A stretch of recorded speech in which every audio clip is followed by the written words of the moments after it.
Okay, so it's June 28th, 2022, on this lovely Tuesday.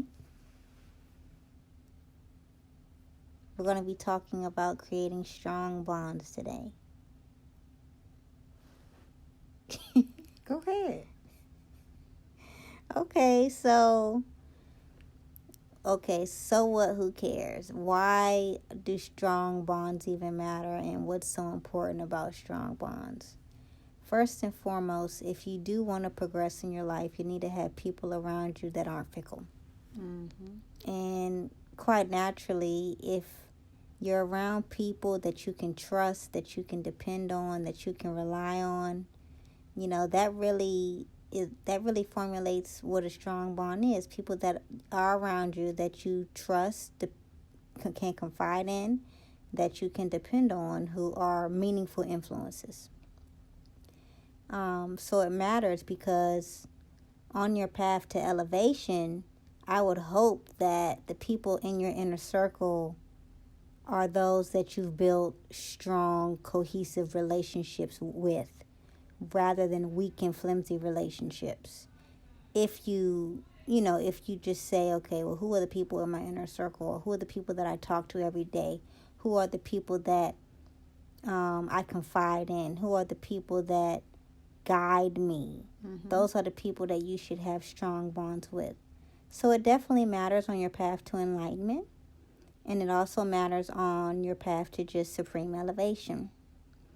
I think that when you're creating strong bonds, you have to understand the difference between being alone and being lonely.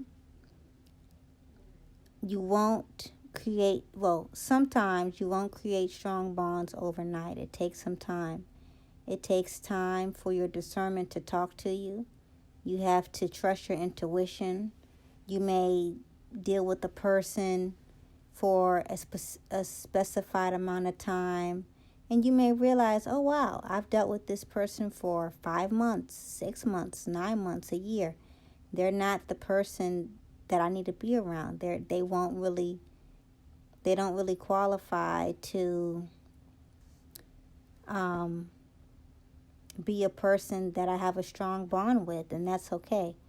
You may be alone. You may not have too many people around you. It may be a select few of people around you that you're creating strong bonds with, but you have to understand that that's not loneliness. That's just you being alone.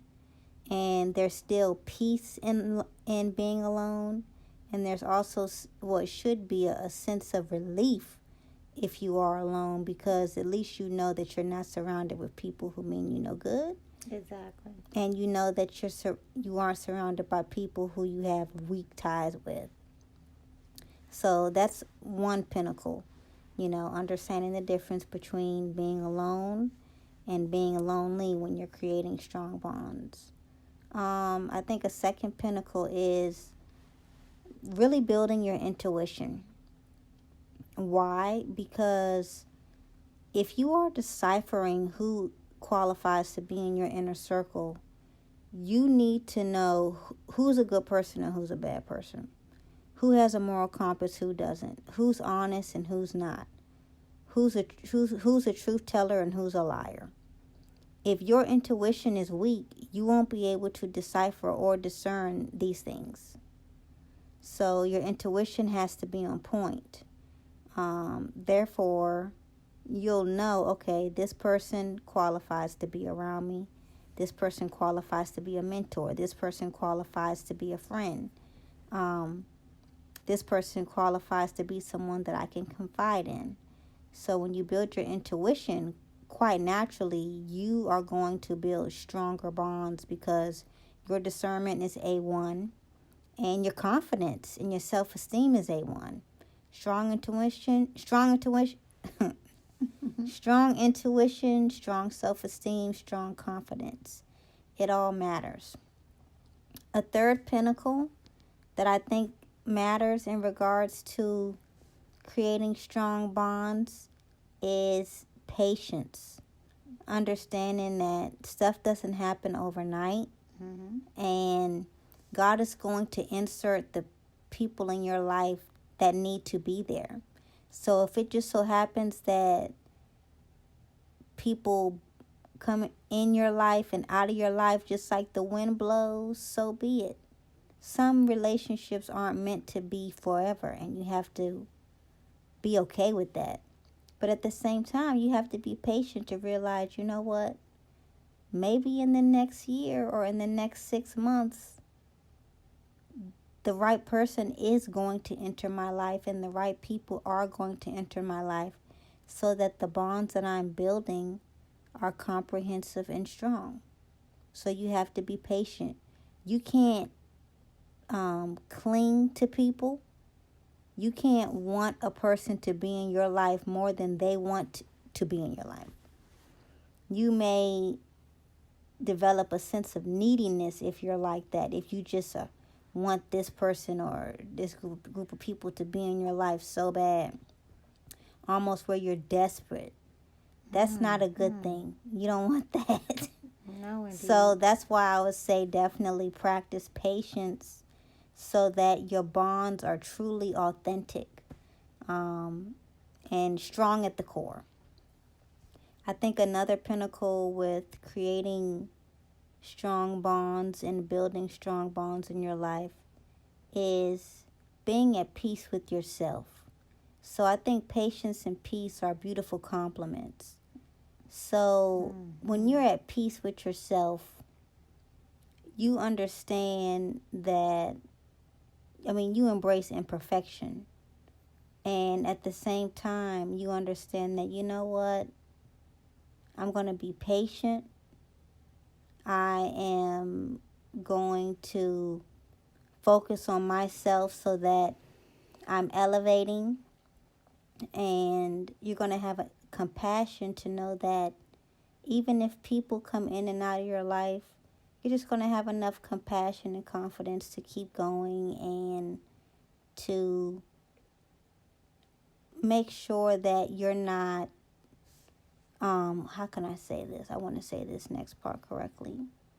When you're building strong bonds, don't feel as though the bond is what makes you a better person. Mm-hmm. Like, don't necessarily attach to the other person. Exactly. Have enough self-confidence to know that, you make this relationship great. You make this relationship what it is. It's not the bond that should surpass you, but you should, just be at peace with yourself and have enough self-esteem and enough confidence to know that you are the ish. Mm-hmm. I think another pinnacle in regards to creating strong bonds is being detached. I talked about this earlier, but I think that word detachment is just ringing a bell, because some things you are going to have to detach from, like liars, people who are deceitful, people who don't have a strong moral compass, people who don't stick true to their word. Those are things that you're going to have to detach from if you want to create and build strong bonds. Certain elements you will have to attach to, and certain elements you will have to detach from. So I think that it's perfectly understandable to embrace the relationship of attachment and detachment. I agree. Anything else you want to add or that came to mind in regards to creating strong bonds? Yes. By the way, I think you did an excellent job. Thanks. I love it. I love it. I can never hear enough of it. I just love how much you have grown over the years, and to see you, and to see you every day and hear you speak so well and so confident. I feel like you have the keys really to take life by the horns. Thank you. And I love that, because to me it's gratifying to hear you speak so well about really the truth. Right. And it's just no penalty. The apple doesn't fall far from the tree. Oh, well, thank you. But there's no penalty with this mindset. Mm-hmm. And that's what the community is realizing. Mm-hmm. That this is no penalty. This is no penalty. It's only blessings. Right. One thing I did want to add about creating the strong bonds is, yes, reciprocity. A person that's in your life, you're going to know whether this person means to be in your life, because they're going to reciprocate your energy and your effort. I remember there was someone who's close to me, and this person is kind of young. Well, I said was and then is. So this person is close to me, and we were having a bit of an exchange, and I said, hey, I notice when I text you, which isn't often, and when I call you, which isn't often, I notice that you make the choice not to text or call back. And the person went into defense mode. No, it's not like I make a choice and I'm just da-da-da-da-da. It's like, no, wait a minute. That's a choice. That is a deliberate choice for you not to return my text and not to return my call. Well, I've been trying to. Well, listen, it shouldn't take that amount of effort. When you call me, do I reply? Yes. Okay, then. So, like I explained to the person, I'm going to extend grace to you. But now the ball is in your court. Because I'm not going to continue to request and definitely not beg for you to reciprocate what I give you. If it's too hard, I will walk away. And I have no problems detaching, and I don't care how much I love you, because I still have to care and nurture for my heart. And I will not continue to subject myself to someone who's making a deliberate choice. And really, this isn't, it's simply a choice. You see the text and you decide, okay, I'm not returning that call. You see the phone number and you say, oh, I'm not returning it. But when I explained it as a choice, the person became the most defensive. And that's because the person didn't have a leg to stand on. And then to tell me, the person who's been there for you and have done so much and basically showed you everything you know, oh, I've been trying to work on that. But you know what? The fact that you're trying and it seems like it's so much, how about this? Let's just let the relationship go.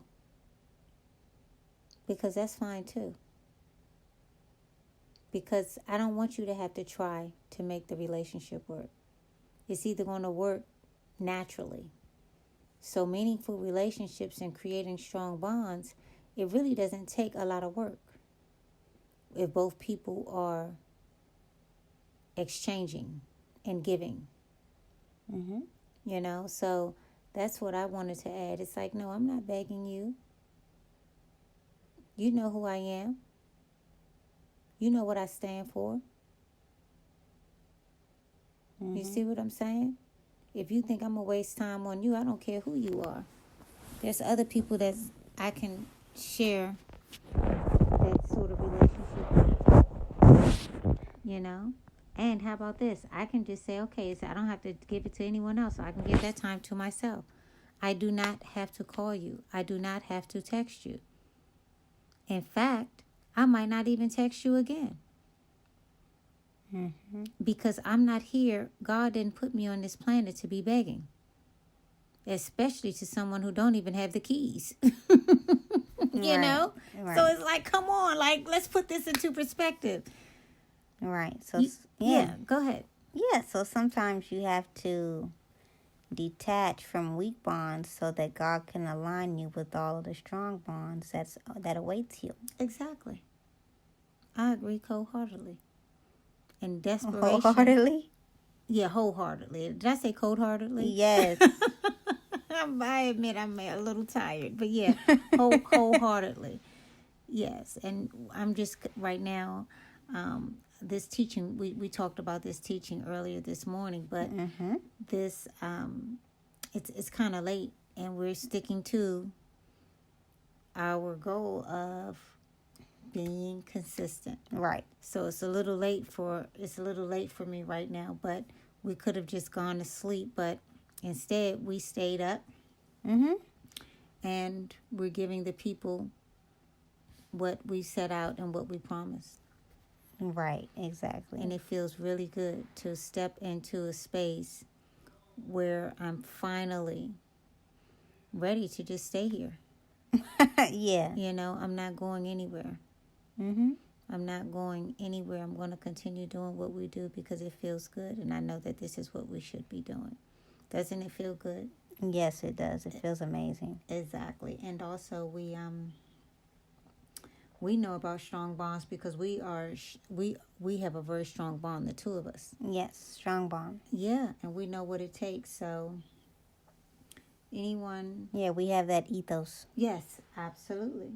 So anyone that wants to create strong bonds in their life, all they have to do is just do good, but at the same token, don't allow yourself to be taken advantage of.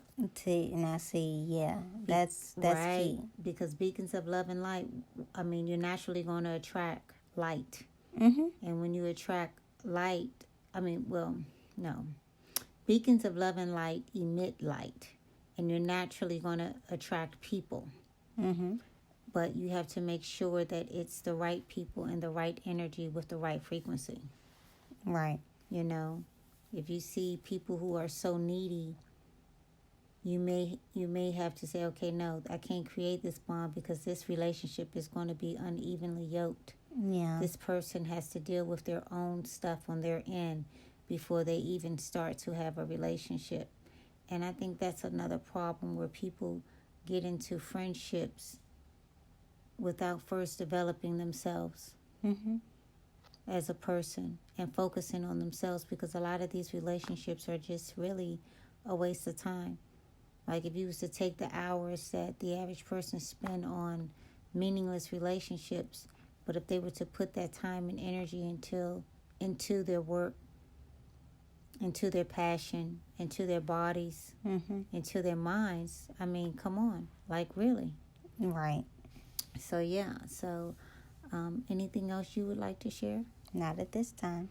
Okay, so we're going to end this teaching, and we'll see you the next time.